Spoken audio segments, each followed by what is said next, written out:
Hi everyone, it's Kate from the Fold Line. I am back this week to talk all things Sewing Bee.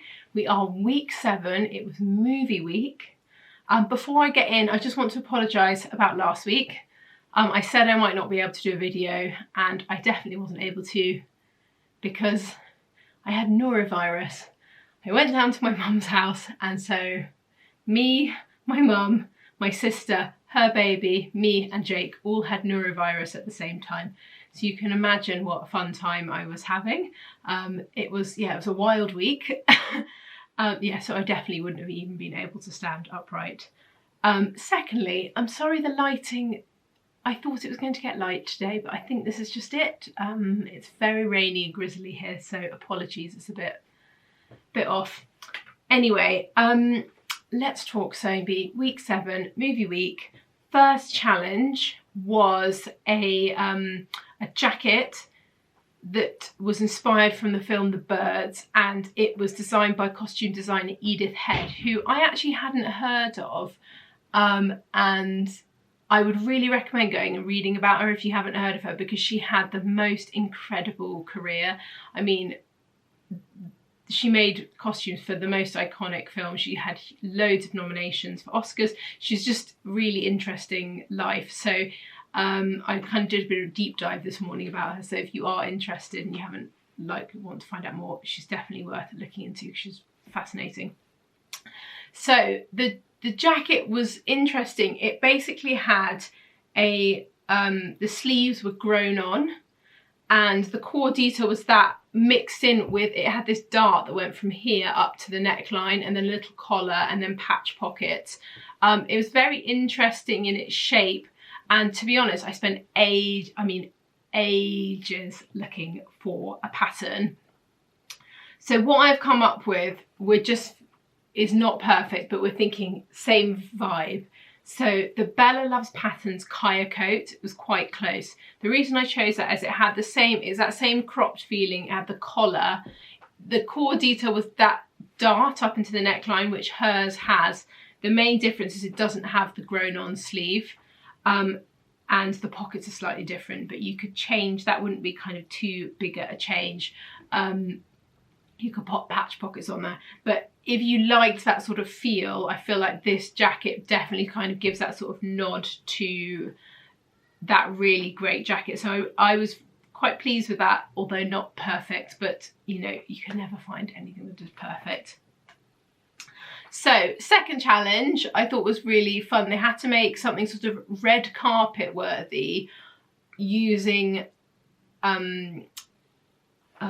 curtains from a theatre. So these big heavy velvet curtains with the tassels, and I thought they did really well. I definitely feel like, I don't know if anyone else thought this, that you can feel the pressure mounting on them. They were a bit more stressed in this challenge than they normally are, all of them. So I feel like you know, when you get further into it, there's that kind of a little bit more pressure, and you could kind of feel it in the air. Then the final challenge was making making an outfit for a horror movie, which I thought was a really fun one, and I think they did really fantastically. So let's get going. Let's start with Kaz.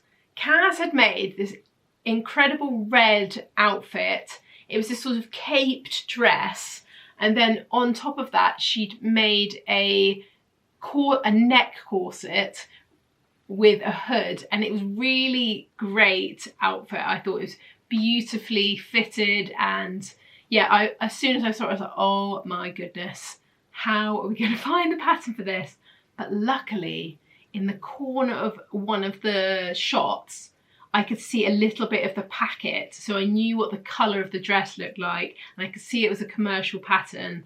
And anyway, I paused it, I took a very grainy photo, and it basically worked out that it's the Vogue 1982. So I know that one is correct. The colour of the dress, you know, is the same. And as soon as you see it, you'll understand that sort of fitted dress with a cape. Obviously she made alterations and added some extra bit, but that was definitely the core of her dress. So I was really, really chuffed with that one. Next up we had GAYNOR, and she made, God love her, she just was, she's basically just too nice for horror movies, and she'd made this. It's quite interesting. Again, it was another thing I meant to go and look into this morning but didn't have time. She made, it's a mythical story from Wales about a siren who basically, I think it's tempts young men into the sea and then kills them. And she made this sort of long floaty, it was really beautiful actually, dress, had a big hood, and she'd made it in a sort of, I guess it was like a chiffon in lots of different kind of sea colours, kind of different tonal blues. It felt very, yeah, I thought it was really good. I think they felt like it wasn't horror enough, but I thought it was really, I disagreed. Anyway, so pattern with GAYNOR, we thought that, I know that she drafted the hood bit, and but we found one I think would work quite well. The Simplicity 5840 is a costume pattern, but it's got that feel. You could add a bit more volume into it if you wanted to try and recreate something like that. Sleeves and the big hood. So we thought that would be a really good sort of base pattern for you to get going. Then we had ORLA, who made, quite frankly, a terrifying outfit. It was a sort of doll, scary doll outfit, and she'd made a wig out of wool, and she'd also made something that went over the face, so she sewed on buttons and made this kind of like scary face. Anyway, she had this kind of Edwardian style dress, and she'd also on the back put she'd got these pieces of spine 3D printed, so they went down the back, so it felt really good and very gory. So pattern wise, it's from Etsy, and I think it is pretty spot on in the style of it, and it's from Maridar. And it's a vintage walking dress. I'll pop links to everything I could talk about down below. But it had this same kind of seam that goes down here. There was gathering in the skirt, high neckline. So yeah, that one we felt was, I think that one was potentially the one that she used. Next up we had YASMIN, and she'd made, again, less kind of horror, but it was like a mythical story. And about a siren who lured men into the jungle and murdered them. And this one we know is right as well, because again, I saw a grainy photo, I could see the rough outline, I was like, oh, that's definitely McCall's, and then I could see the last two numbers, and anyway, Rachel, and between the two of us, we managed to find it. So it's the McCall's 8503, so I know this one is right. It's actually the most beautiful dress if you've got like an event or something coming up. It's just great. So the interesting thing about it is it's got this kind of curved seam line around the waist. That shape, that sort of sweetheart shape, is really popular at the moment in dresses. I've seen it a lot on the high street. Then it's off the shoulder, it's got this little frill, and it's got a slit up the side. I thought it was really beautiful dress. So we know that this one was correct. Again, they were a bit harsh and said they didn't really feel like it was kind of horror-y enough, and that if you hadn't, if you kind of took the makeup off the girl, it would just look like a kind of pretty dress. So I think, yeah, she was kind of close. Luckily, she'd had a really good day the day before. Otherwise, I think she'd have been in trouble. And then finally, Kit. So they had made a scarecrow costume based on a character. I think it was a character from Doctor Who. And it was really sinister. So it was quite a simple kind of basic kind of baggy top with a pair of kind of loose trousers, and then it was all really about the embellishment. So they spent a long time shredding the kind of hessian to make it look kind of weathered.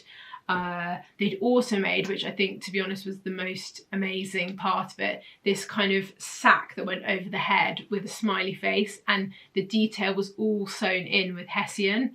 And yeah, it was really beautifully done. I think they did a really good job. And as I said in it, the kind of main thing for them was to get the kind of core things sewn as quickly as possible, so, and then spend the rest of the time kind of embellishing and making it look kind of authentic. Pattern wise, we didn't do that well, as you can imagine, but I did find a vintage simplicity pattern. It's a kid's one, but it would work, you know, if you needed some sort of inspiration. It's the Simplicity 4133, and it's a Wizard of Oz pattern, which I just absolutely love. And actually you get the whole set, so you get the Tin Man, the Lion and the Scarecrow, which is amazing. So this one is not in print anymore, but you can find it on Etsy and places like that if you wanted it. And I love the nostalgia of it. I mean, I think it's so great, and the Tin Man with the little heart. But yeah, I thought that would be a good sort of base if you wanted to recreate your own Scarecrow outfit. I don't know how many people are desperate to do that, but you know, it's there if you need it. So that is it from me. I think we've only got we've got 3 more episodes. So that means we're in the quarterfinals, is that right? Oh, semi-finals. Anyway, I will be back next week with more Sewing Bee intel. I hope everyone has a nice day and doesn't get too wet out there. See you soon. Bye.